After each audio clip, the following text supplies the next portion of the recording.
Welcome everybody to another edition of Let's Be Frank About Sports. I am your host Frank Cugino.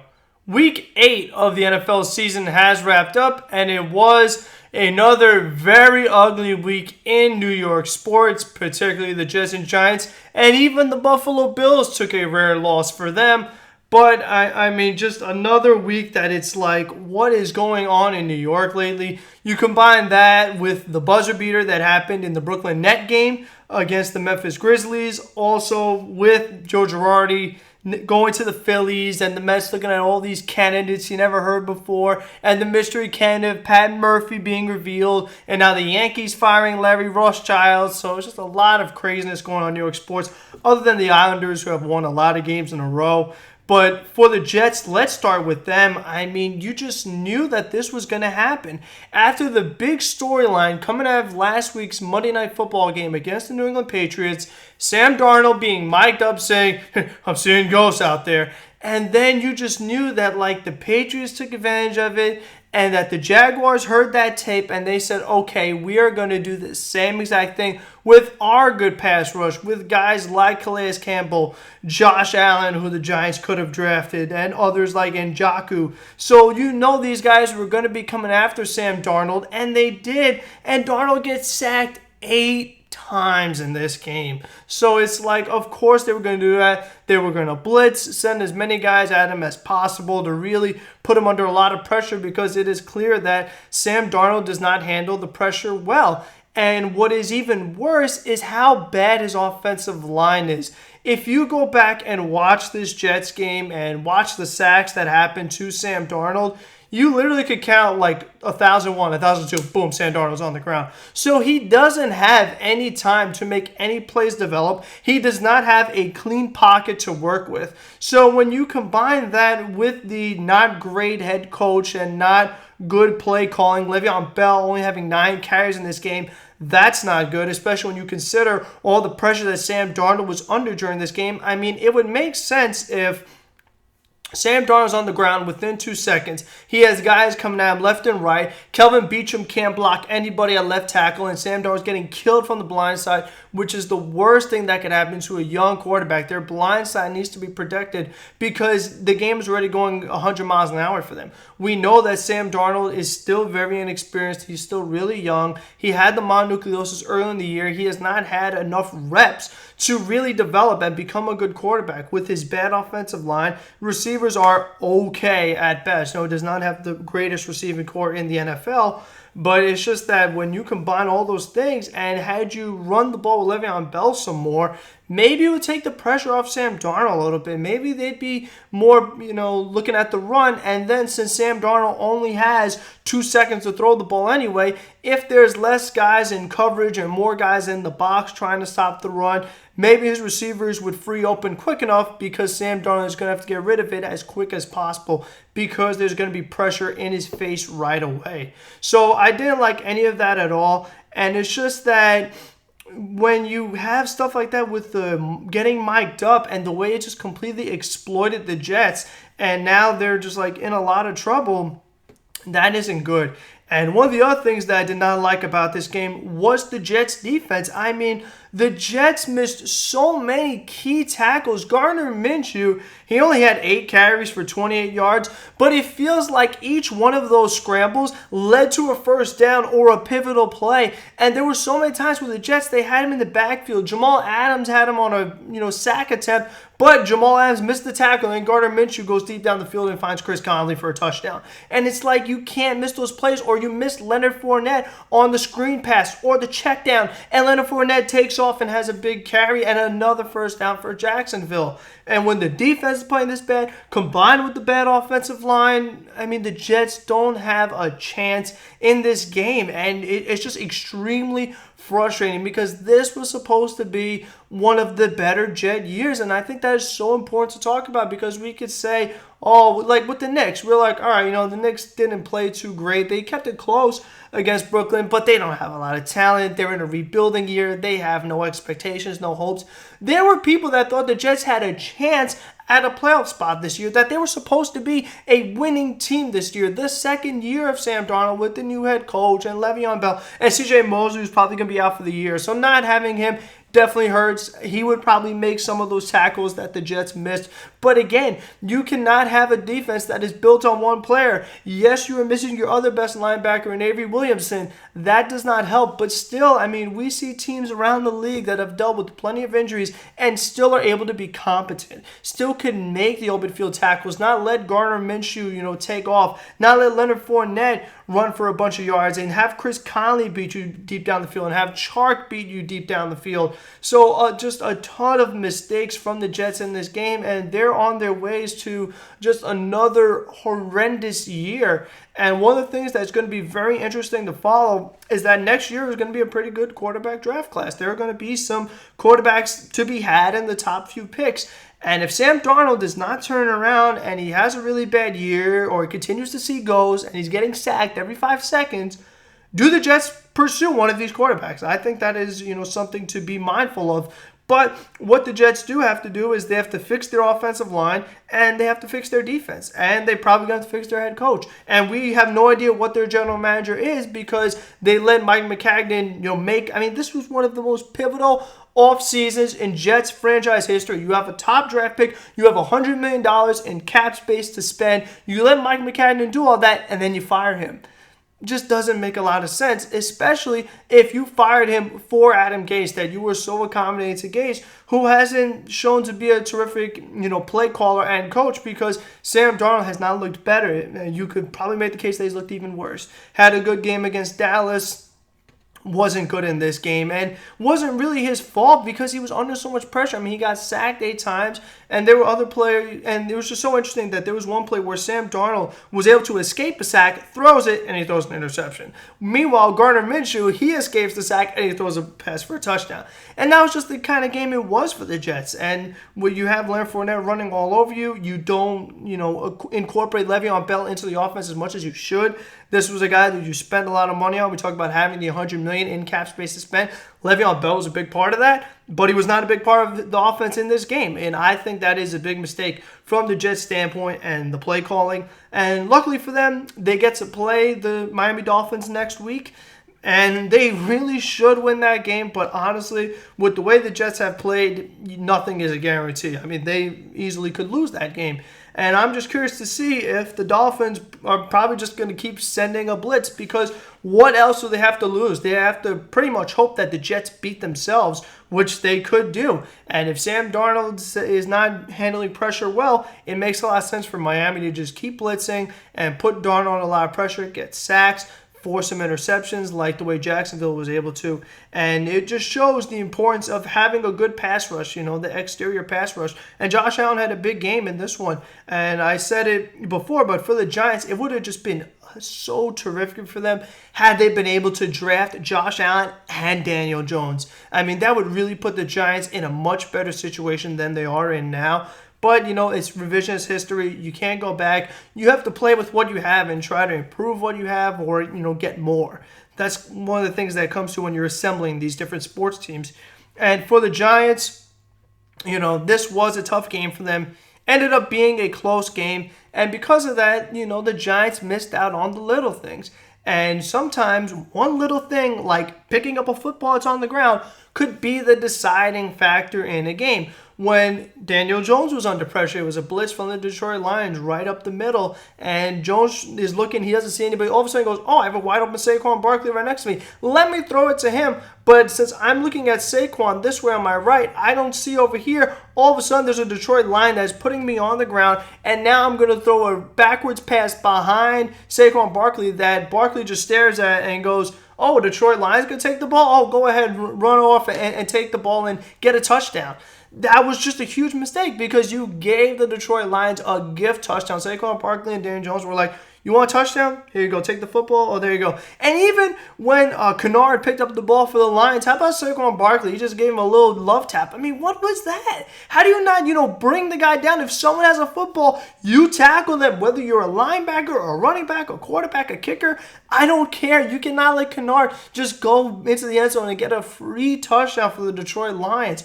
I mean, that was such a mistake. And it's like, well, if the Giants' offensive line was a little better, then Daniel Jones would have been under such pressure. Probably makes a more accurate pass to Saquon Barkley and doesn't end up being a fumble. But if you're the Giants and you've had a disappointing year because Daniel Jones ended up having a really nice game and you have some talent as far as the skill position players on offense, defense still needs to be worked on. But you're a better team than this. You can't let little things happen like that. You can't have the Detroit Lions wanting more than you when you just lost a disappointing game to the Arizona Cardinals in a game where you really should have beat them. But the Giants did not. They let Chase Edmonds run wild. The defense took way too long to get going, and even the offense took too long to get going. And that's just been the case for the Giants these past 2 weeks, is that the defense was really bad in the first half. Matthew Stafford had clean pocket after clean pocket, was getting it to everybody. In the first drive of the game, the Lions had 3 different running backs have an effect on the drive. Ends up being a touchdown, and Matthew Stafford threw for 3 touchdowns and went 25 out of 32, so a great completion percentage for 342 yards. So, he got sacked 4 times, but that wasn't until much later in the game. And all of a sudden, the Giants defense did show up. They were getting some 3-and-outs, defensive stops, giving Daniel Jones a chance in this game. But then, when Daniel Jones is in the red zone, all of a sudden, everybody's covered and nobody's open. So that's a little tough. Had the Giants had Shepard, maybe they win this game because that's another really good receiver for Daniel Jones. Gives the defense something else to look at. Maybe frees up these other guys that were covered on, really important plays by the red zone. Was the 2-point conversion, or not Sam Darnold. I'm too busy thinking of him. Daniel Jones throws the ball in the end zone, but either Latimer or whoever is covered. You don't like to see that. But the Lions were able to be effective, and with so many different targets, Stafford was able to find Danny Amendola wide open, or Galladay had a big game for the Lions, and he's not necessarily a household name, but he finished with 123 yards. And it was also really interesting was the Giants had a nice flea flicker in this game where Saquon Barkley gives it back to Jones. Jones goes down the field to Golden Tate. Looks like he's going to set up a pretty nice drive, but of course there was a holding. Meanwhile, on the other side, the Lions, they pull off a fantastic flea flicker where the running back actually threw it across the field back to Stafford, goes deep down the field. I believe that was to Galladay for a touchdown. And again, it was just like the little things here or there. But the Giants defense does have to be better because, like I said, earlier in the game, Stafford had such a clean pocket. He was able to find all these targets. Janoris Jenkins had a nice interception in this game, but it ended up not mattering. And Daniel Jones, he had a fumble, was able to fall on it. That was good.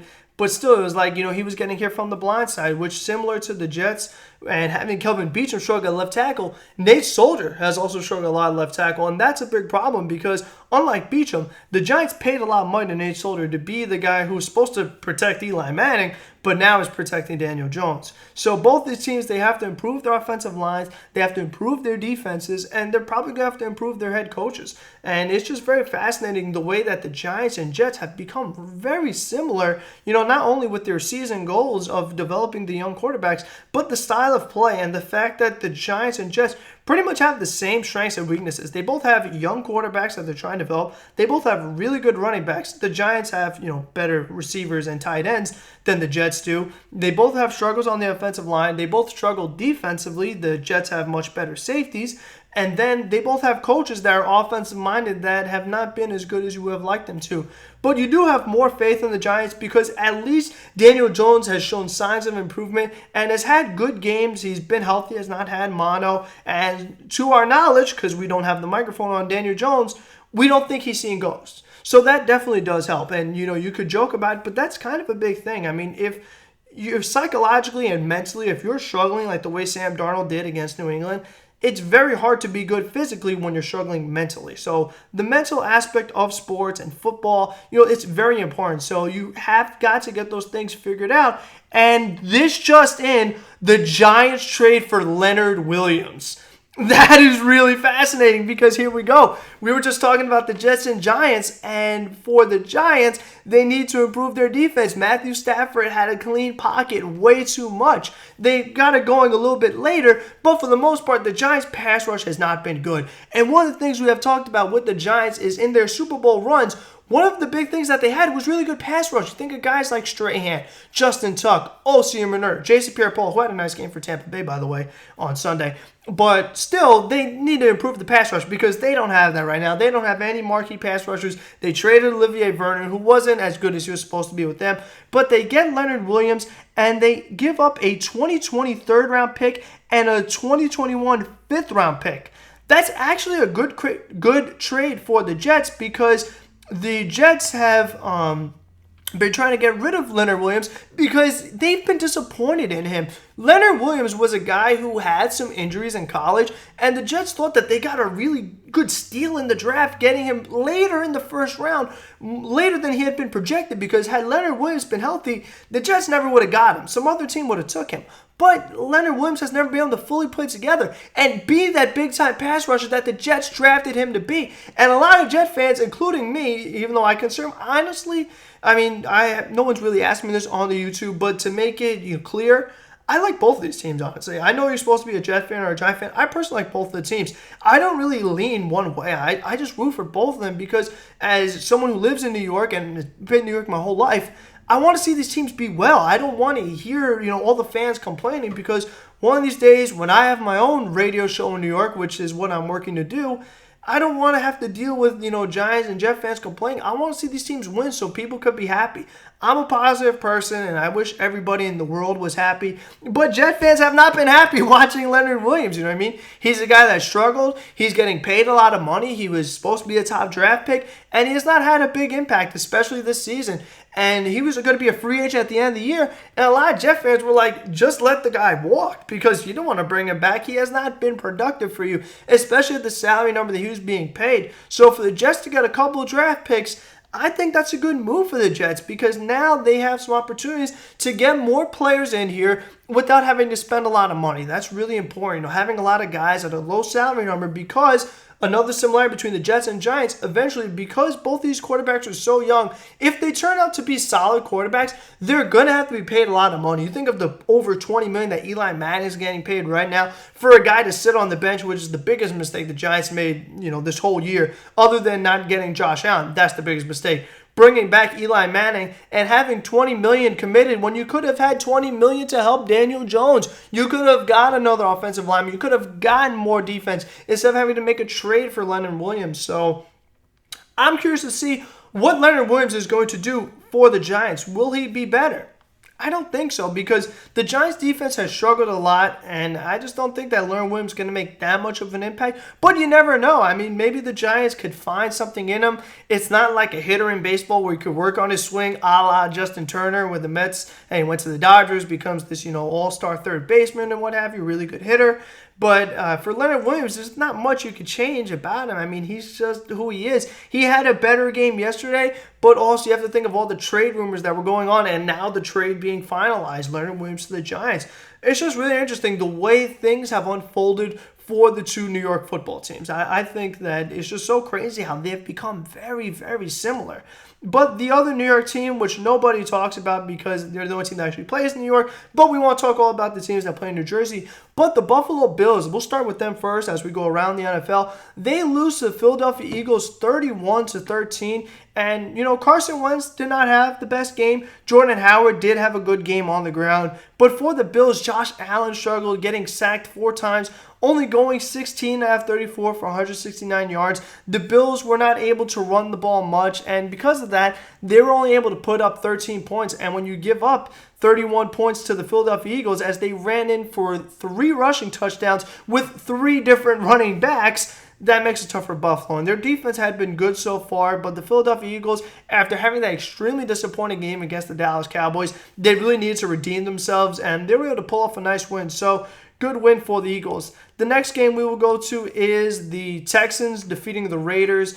And this game, the biggest storyline about it is J.J. Watt is now out for the year. And that's really disappointing because J.J. Watt is a tremendous player and also a really good guy. With the stuff that he did with the hurricane relief funds, I think that was, J.J. Watt deserves to be, commended for that. And he did a terrific job raising a lot of money for those people in Houston and all the different areas, Florida and what have you. But now that he's out, it's going to be tougher for the Houston Texans to fully compete on defense. I mean, he's their best player on the team probably other than DeAndre Hopkins. And he's very important because J.J. Watt is such a great pass rusher. He, requires teams to double team him. And that frees things for other guys like a Whitney Merciless or whoever else is on your team. So losing J.J. Watt, that does hurt. Deshaun Watson threw for 3 touchdowns. That's good. It's been an up and down year for him, but this was one of his better games. Carlos Hyde running for 83 yards on the ground. That's good. And for the Oakland Raiders, they just don't have a lot of talent on that team. So going into Houston and keeping the game that close, they deserve credit for that, but that's not enough. Next game, Tennessee Titans defeating the Tampa Bay Buccaneers 27-23. And Jameis Winston had a really weird game. He threw for 300 yards. That's nice. But he went 21 out of 41, so that's not good. He threw for 2 touchdowns. That's good. But he also threw for 2 interceptions. So it was a very weird game for Jameis Winston. He also ran for 53 yards. But the Buccaneers were not able to do anything else on the ground. And Mike Evans had 198 receiving yards. So that was most of Jameis Winston's yards. Mike Evans makes you look like a lot better quarterback than you actually are. But on the other side, I mean, for Tampa Bay to lose to Ryan Tannehill, Marcus Mariota did not play in this game. And for Tannehill to throw for 193 yards and 3 passing touchdowns. And, of course, you have Derrick Henry run for 75 yards. Not a good game for Tampa Bay. I mean, they were able to sack Tannehill a few times as well. Talked about Jason Pierre-Paul getting involved in that. Not a good game for them. Next team that did not have a good game, the Denver Broncos, and they have just been, one of the worst teams of football, one of the most disappointing teams of football. Even Joe Flacco was criticizing them after the game with their play calling and playing scared, which is something you don't want to do in football. You cannot play scared. I mean, this is not a scared man's game. It's very physical. You have to, really want it, like the way Saquon Barkley did not pick up that backwards pass from Daniel Jones.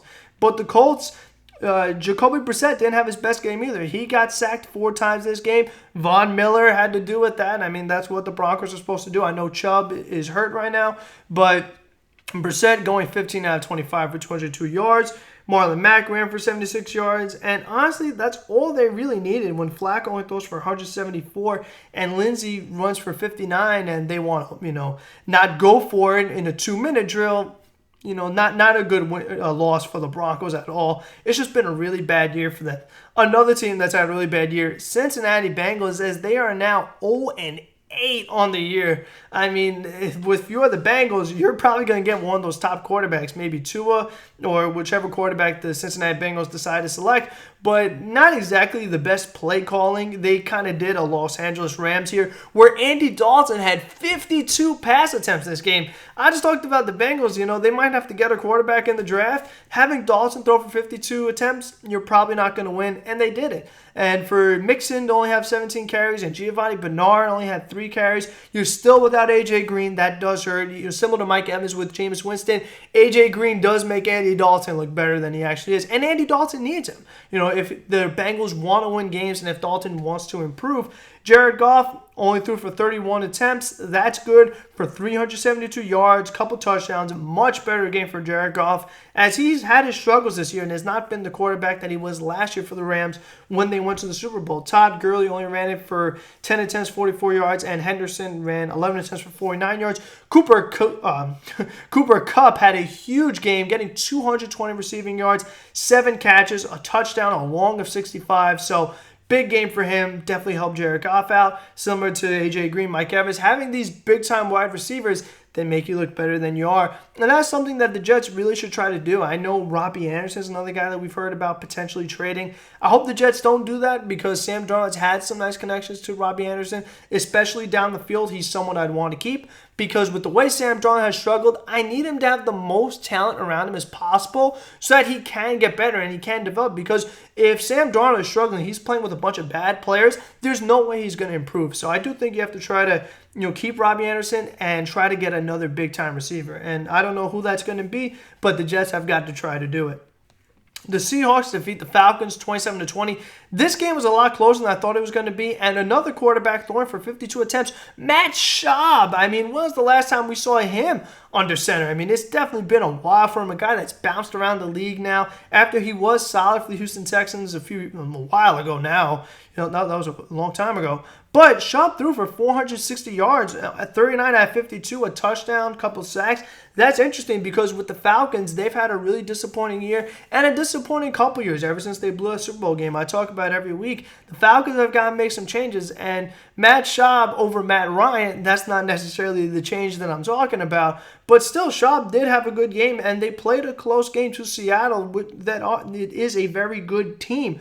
Julio Jones having a good game. He makes Matt Schaub look better than he actually is. So again, the top-tier receivers, they definitely help you out. Devontae Freeman didn't do too much on the ground, but had a nice receiving game. And the thing about Schaub is that he threw for 460 yards, and he was able to spread the wealth, getting it to Ridley, getting it to Austin Hooper, getting it to Devontae Freeman, Russell Gage. A lot of guys for the Atlanta Falcons had catches in this game. And for the Seahawks, Russell Wilson only threw for 182 yards. He threw for a couple touchdowns. Chris Carson had a good game on the ground. Tyler Lockett with 100 receiving yards. So Seattle didn't have to do much. They're able to pull out the win and continue a good year for them.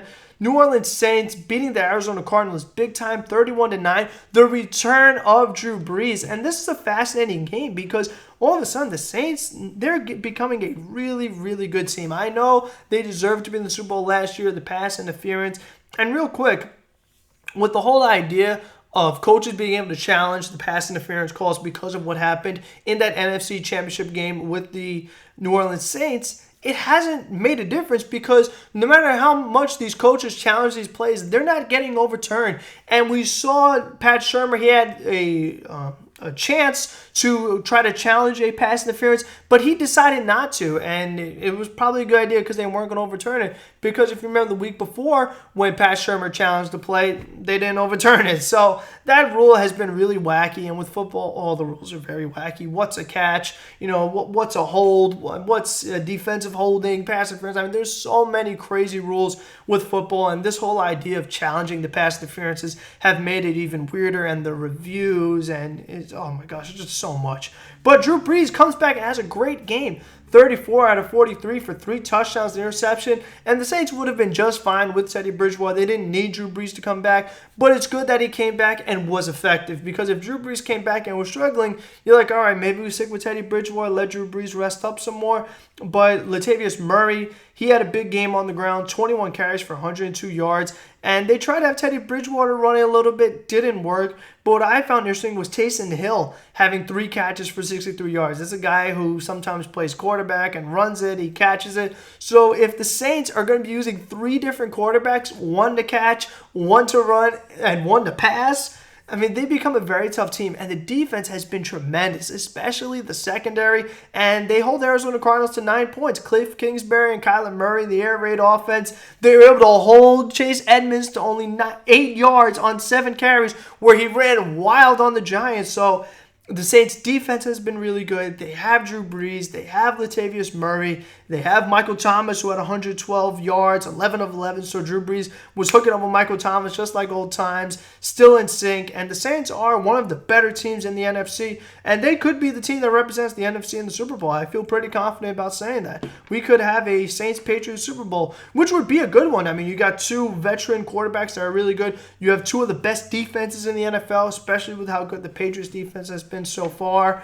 That could make for a pretty good Super Bowl. Next game that was really weird, Chargers beating the Bears 17-16. Chargers finally get a win. Phil Rivers wasn't great. Melvin Gordon wasn't great again. And for the Bears, Mitch Trubisky was a little better throwing the football than he had been. Montgomery had a huge game on the ground, running for 135 yards. But Matt Nagy, we talked about the Broncos and playing scared. The Bears played scared, kneeling instead of trying to get a little closer for the field goal, because we know, talking about the playoffs and unfortunate exits that happened with the Saints, same thing happened with the Bears when they missed the critical field goal that let Philadelphia win. And for the Bears to lose this game on a missed field goal, that really stinks, because it's just like the Bears cannot seem to figure out their kicking woes, and the Chargers, they get a fortunate win, and the Chargers, they really have got to keep it up and get it going, because they're 3-5, and Buffalo's had a good year, and Baltimore's had a good year, and obviously the Patriots have had a really good year. The AFC hasn't been crazy, but you still have the Chiefs, you have the Texans. So the Chargers really got to start winning some games if they want to get back to the playoffs and be one of those wild card teams. So they're going to be interesting to follow. Next game, the Minnesota Vikings destroying not really destroying, but they beat the Washington Redskins 19-9. Not a surprise here. I mean, the Redskins are overmatched, one of the worst teams in football, against the Vikings, a team that has played well lately. Even with an injured Adam Thielen, Kirk Cousins throwing for 285 yards. He got sacked 3 times. Dalvin Cook had a really nice game on the ground. Stephon Diggs, 143 yards. All of a sudden, he's not complaining anymore now that he's getting his fair share of the wealth, especially with Thielen not being out there. Who else is Kirk Cousins going to throw to? I found it interesting that Adrian Peterson had a pretty good game in this one. 14 carries for 76 yards against his former team, the Vikings. But on the other side, Dalvin Cook was even better. Like I said, he ran for 98 yards, but he also had 73 yards receiving. So it's like Adrian Peterson trying to show the Vikings that maybe they miss him. But when Cook has a game like that, they're not missing Adrian Peterson, especially with the money that he was getting paid when he was a member of the Minnesota Vikings. And he's going to be a Hall of Fame running back. He put together tremendous numbers, great career numbers. But still, for the Redskins, until they figure out their quarterback situation, we saw Case Keenum and Dwayne Haskins in this game. Haskins, he threw for an interception. Case Keenum, 12 of 16 for 130 yards. Until the Redskins figure that out, they have no shot because it is such a quarterback-driven league. So it's definitely been a disappointing season for them, and it's going to be a while before the Redskins are any good. This game, the 49ers destroyed the Carolina Panthers 51-13, and this is interesting because if you remember last week when the 49ers beat the Redskins, that wasn't a surprise, but how low scoring it was. I mean, the 49ers did not put up a lot of points. It was rainy and what have you, but in this game, they put up 51 points on the Carolina Panthers, a team that they've had a good defense in the past, but not so good in this game. Christian McCaffrey, of course, 14 carries for 117 yards.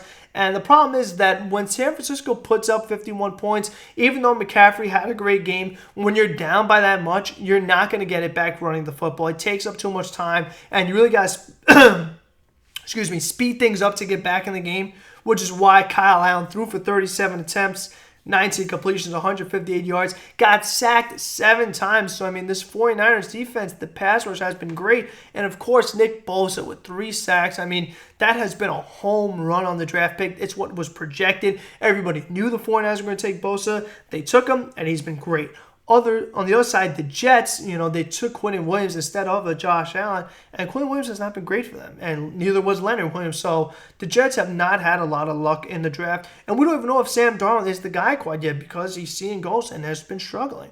So the Jets have not done great in the draft. They have not done great in free agency, and they have not done great with head coaches with Todd Bowles and Adam Gase. They haven't done good in the regular season. It's just been so bad for the Jets. We're not going to talk about them for the rest of this podcast. But Jimmy Garoppolo, he was not the reason why the 49ers put up so many points. I mean, they had I think it was like 232 rushing yards in this game, and it was from multiple running backs. Coleman had the big game, 105 yards, but you had Mostert running and Burrito running and Samuel running. So 49ers ran all over the Panthers, and they put a lot of pressure on Kyle Allen. George Kittle had a good game. Emmanuel Sanders, now a 49er, didn't have a great game, but he's still definitely going to help this team. So definitely a big win for the 49ers, and they remain undefeated. And speaking of remaining undefeated, the New England Patriots defeating the Cleveland Browns 27-13. Cleveland, they continue to struggle. Baker Mayfield going up against this great Patriot defense was not able to do much, but Nick Chubb was. He had a huge game. 20 carries for 131 yards, a 6.6 average, a long of 44 against this New England Patriot defense that has been so good. That definitely was impressive for Chubb. Beckham and Landry not having great games because Baker Mayfield didn't have a great game. And Tom Brady did not have that good of a game, and neither did the Patriots offense. But you know what? The defense is so good that it's just like they outweigh the shortcomings that the offense may have. They forced a fumble in this game. They had a lot of pass deflections. Dante Hightower with a defensive touchdown in this game. And, the defense has just been that good, and they defeat the Cleveland Browns. And the Browns continue to struggle now 2-5 on the year after they were projected to possibly win the AFC North. It's going to be tough to do that now, but they're still going to have to try because they were a team with a lot of expectations, a lot of star players, but it has not come together for them quite yet. And we'll finish it off with the Green Bay Packers defeating the Kansas City Chiefs. Aaron Rodgers on the road having another pretty good game, 23 out of 33, 305 yards, 3 touchdowns. Aaron Jones, another huge game. 67 yards on 13 attempts rushing, and then the 7 catches for 159 yards receiving with 2 receiving touchdowns. So a big game for Aaron Jones. Aaron Rodgers, Aaron Jones, the two Aarons have been very productive. Obviously, Patrick Mahomes did not play. Matt Moore filled in, and he had a pretty good game considering that you didn't expect much out of Matt Moore. 24 out of 36 for a couple touchdowns. LaShawn McCoy didn't run for much. Tyreek Hill back in the lineup. Travis Kelce didn't do too much. And the Packers, they continue to have a pretty good year as now they are 7-1, so a really good year for them. The last game will be the Monday night game, Steelers-Dolphins. That game has not happened yet as I'm recording this. And we know the Steelers won that game because the Dolphins are really, really bad. And the Steelers need this game because they're a team that has got to win more games. They hold themselves to a very high standard. This is one of those legacy teams. The Steelers have won a lot of Super Bowls in their franchise history, and they need to be better because it's been a while since they have been to the Super Bowl. And they're not going to make it this year with the team they have, but they can't be a complete embarrassment. They have got to be at least a kind of respectable team, even though Le'Veon Bell is gone and Antonio Brown is gone and Ben Roethlisberger is hurt, and obviously Ryan Shazier is still out. We'll see what happens there in the Monday night game. But hopefully you guys did enjoy this. Got to a lot of stuff. I mean, the Jets, they make me very sad. We talked about the trade, Leonard Williams, the Giants that are so close. They have to do the little things, but we say the same thing every week. At least Daniel Jones played well. That's the most important thing, that he played well. Sam Darnold, he can't play well until he, figures out the ghost problem, until the Jets fully protect him. One of the other things I want to say right before I go is that I noticed in watching the two games, the Giants made a much bigger effort to protect Daniel Jones, and we saw plays where a running back would be back there, a fullback would be back there. We saw plays with a running back and a tight end would be back there blocking for Daniel Jones. This way he had the time to find his receivers, make plays, and it worked. There was a play where both Barkley and I believe Ellison were blocking, and Daniel Jones had time, was able to find a receiver on a comeback route. So that's something that the Jets have to consider for Sam Darnold because teams are going to be blitzing, so they need even more blockers than the Giants do. And with these young quarterbacks, like I said, the game is going so fast for them. They need more time, especially if the receivers aren't that good or not getting open. They need more time. So similar to the way the Giants did, the Jets have got to put more blockers back there for Sam Darnold and give him more time. They cannot let him get sacked 8 times and expect to play well. It's just not going to happen. But World Series podcast will be coming soon. All of a sudden, the Astros are up 3-2 after being down 2-0. We'll talk about the Brooklyn Nets sometime this week. I'm not sure which game I will podcast after. We will talk about them again. Once the Mets finally decide to pick their new manager, we will talk about that. So, as always, a lot of good stuff coming. Make sure to subscribe and keep up with. Like this video. If you did like it, that helps. Comment some feedback. What are your thoughts from Week 8? Some NFL teams. What can the Jets and Giants do to improve? Other thoughts around the other NFL teams. What do you think about the Leonard Williams trade? I think that was a very interesting deal for both sides. But until the next one, have a good one, everybody.